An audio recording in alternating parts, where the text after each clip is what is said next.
Assalamualaikum warahmatullahi wabarakatuh. Perkenalkan, nama saya Zulida Sari Siregar dari Prodi Pendidikan Matematika semester 4. Saya di sini akan menjelaskan bab 4 dari skripsi.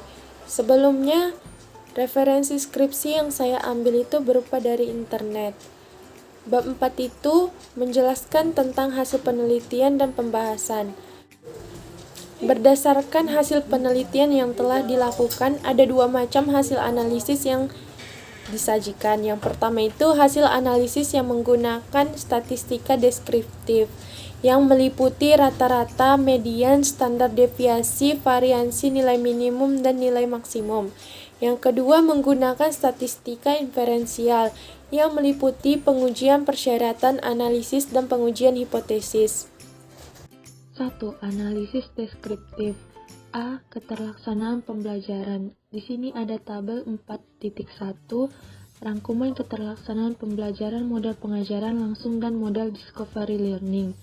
Pada eksperimen 1, rata-ratanya 3,49, presentasinya 87%, termasuk kategori terlaksana dengan baik.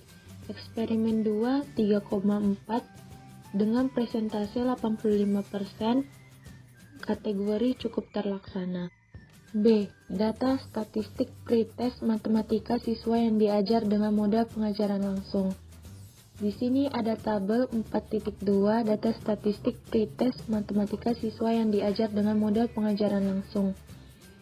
Maka dapat disimpulkan bahwa nilai pretest matematika siswa sebelum penerapan model pengajaran langsung pada kelas 7 C.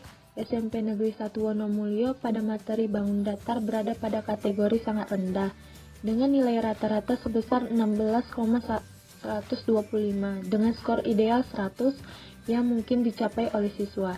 Jika nilai pretest matematika siswa kelas eksperimen 1 dikelompokkan dalam 5 kategori hasil belajar, maka diperoleh distribusi frekuensi dan presentasi seperti yang ditunjukkan pada tabel 43 berikut ini.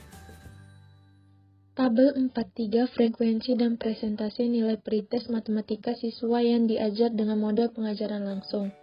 Berdasarkan pada tabel, dapat dilihat bahwa nilai siswa yang berada pada kategori sangat rendah berjumlah 32 orang siswa dengan presentasi 100% dan tidak terdapat siswa yang mencapai nilai di atas 54. C. Deskripsi nilai pretest matematika siswa yang diajar dengan model discovery learning. Pada tabel ini dapat disimpulkan bahwa nilai pretest matematika siswa yang diajar dengan menggunakan model discovery learning pada kelas 7A SMP Negeri 1 Wonomulyo pada materi bangun datar berasal pada kategori sangat rendah dengan nilai rata-rata sebesar 22,21 dengan skor ideal 100 yang mungkin dicapai siswa. Berdasarkan tabel 4.5 dapat dilihat bahwa nilai siswa yang berada pada kategori sangat rendah berjumlah 31 orang siswa dengan presentasi 97%. Pada kategori rendah berjumlah 1 orang siswa dengan presentasi 3%. Dan tidak ada siswa yang mendapat nilai di atas 69. D. Deskripsi nilai post-test matematika siswa yang telah diajar dengan model pengajaran langsung. Berdasarkan pada tabel 4.6, maka dapat disimpulkan bahwa nilai post-test atau hasil belajar matematika siswa yang diajar dengan menggunakan model pengajaran langsung pada kelas 7C SMP Negeri 1 Wonomulyo pada materi bangun datar berada pada kategori sedang dengan nilai rata-rata sebesar 66,093 dengan skor ideal 100.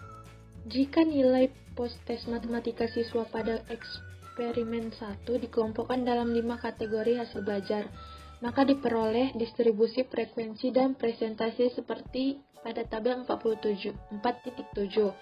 Dapat dilihat bahwa nilai siswa yang berada pada kategori sangat rendah berjumlah 7 orang siswa dengan 22%, pada kategori rendah berjumlah 12 orang siswa dengan 38%, pada kategori sedang terdapat 7 orang siswa dengan 22%, pada kategori tinggi terdapat 3 orang siswa 9%, dan kategori sangat tinggi terdapat 3 orang siswa 9%.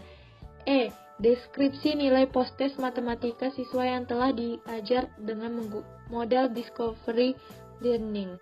Pada tabel titik 8, kategori tinggi dengan nilai rata-rata sebesar 78,093 dengan skor ideal 100.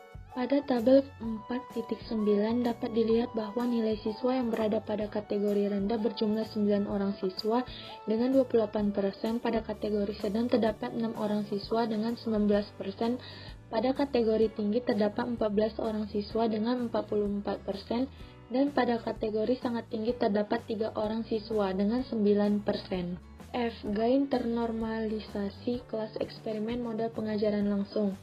Pada tabel 4.10 diperoleh bahwa skor maksimum sebesar 0,89, skor minimum sebesar 0,23, skor rata-rata sebesar 0,592 dari skor ideal 1, standar deviasi sebesar 0,166 dengan varian sebesar 0,028. Pada tabel 4.11 diperoleh bahwa sebanyak 7 siswa 22% yang memperoleh skor gain ternormalisasi pada kategori tinggi, 24 siswa 75% yang memperoleh skor gain ternormalisasi pada kategori sedang, dan 1 siswa 3% yang memperoleh skor gain ternormalisasi pada kategori rendah.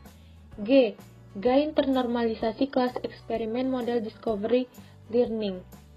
Pada tabel 4.12 diperoleh bahwa skor maksimum sebesar 0,86, skor minimum sebesar 0,31, skor rata-rata sebesar 0,714 dari skor ideal 1, standar deviasi sebesar 0,137 dengan varian sebesar 0,019. Pada tabel 4.13 diperoleh bahwa sebanyak 20 siswa dengan 63% yang memperoleh skor gain ternormalisasi pada kategori tinggi, 12 siswa 37% yang memperoleh skor gain ternormalisasi pada kategori sedang, dan tidak terdapat siswa yang memperoleh skor gain ternormalisasi pada kategori rendah. Tabel 4.14 dapat disimpulkan bahwa hasil belajar matematika siswa sebelum diajar dengan menggunakan model pengajaran langsung berada pada kategori sangat rendah.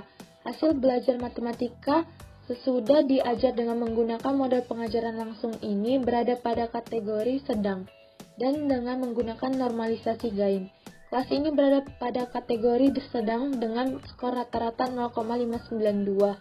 Sedangkan hasil belajar matematika siswa sebelum diajar menggunakan model Discovery Learning kelas eksperimen 2 berada pada kategori sangat rendah. Hasil belajar matematika siswa sesudah diajar menggunakan model Discovery Learning berada pada kategori tinggi dan dengan menggunakan normalisasi gain, kelas ini berada pada kategori tinggi dengan skor rata-rata 0,714. 2. Analisis inferensial. A. Pengujian persyaratan analisis. 1. Uji normalitas. Bertujuan untuk mengetahui apakah populasi berdistribusi normal.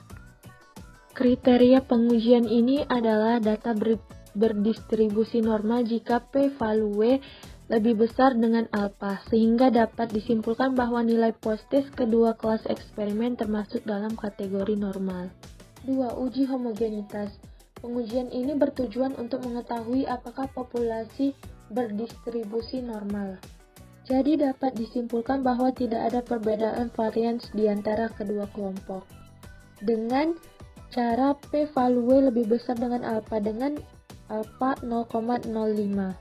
B. Pengujian hipotesis. Kriteria pengujiannya adalah data berdistribusi normal jika p-value lebih besar alfa, sehingga dapat disimpulkan bahwa nilai post-test kedua kelas eksperimen termasuk dalam kategori normal. Pada tabel 4.16 diperoleh nilai probabilitas 0,002. Karena 0,002 lebih kecil 0,05, maka secara inferensial nilai gain atau peningkatan hasil belajar kedua kelas berbeda secara signifikan. Pada tabel 4.17 diperoleh nilai probabilitas 0,0000 karena 0,000 lebih kecil 0,05, Maka secara inferensial hasil belajar atau post-test juga berbeda secara signifikan.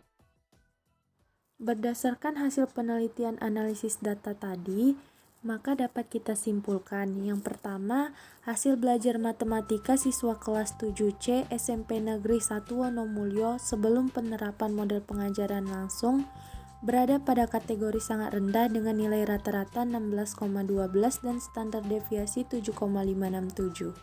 Sedangkan hasil belajar matematika siswa kelas 7C SMP Negeri 1 Wonomulyo setelah penerapan model pengajaran langsung berada pada kategori rendah dengan nilai rata-rata 66,09 dan standar deviasi 13,829.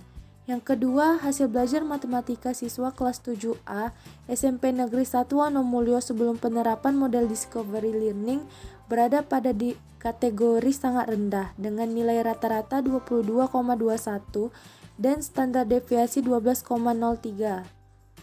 Sedangkan hasil belajar matematika siswa kelas 7A SMP Negeri 1 Wonomulyo setelah penerapan Discovery Learning berada pada kategori sedang dengan nilai rata-rata 78,09 dan standar deviasi 9,508. Yang ketiga, peningkatan hasil belajar matematika siswa kelas 7C SMP Negeri 1 Wonomulyo setelah penerapan model pengajaran langsung dengan menggunakan analisis gain ternormalisasi berada pada kategori sedang dengan nilai rata-rata 0,592 dan standar deviasi 0,166. Yang keempat, peningkatan hasil belajar matematika siswa kelas 7A SMP Negeri 1 Wonomulyo setelah penerapan model Discovery Learning dengan menggunakan analisis gain ternormalisasi berada pada kategori tinggi dengan nilai rata-rata 0,714 dan standar deviasi 0,137. Dan yang kelima, pada analisis inferensial dengan independent sample t-test menunjukkan bahwa terdapat perbedaan secara signifikan antara peningkatan hasil belajar kedua kelas eksperimen. Maka secara deskriptif dan inferensial terlihat adanya perbedaan hasil belajar matematika siswa yang mengikuti pembelajaran dengan model pengajaran langsung dan siswa yang mengikuti pembelajaran dengan model Discovery Learning. Baiklah, cukup sekian dari penjelasan saya. Kurang dan janggalnya saya mohon maaf. Kepada Allah saya mohon ampun. Wabillahi taufiq wal hidayah. Assalamualaikum warahmatullahi wabarakatuh.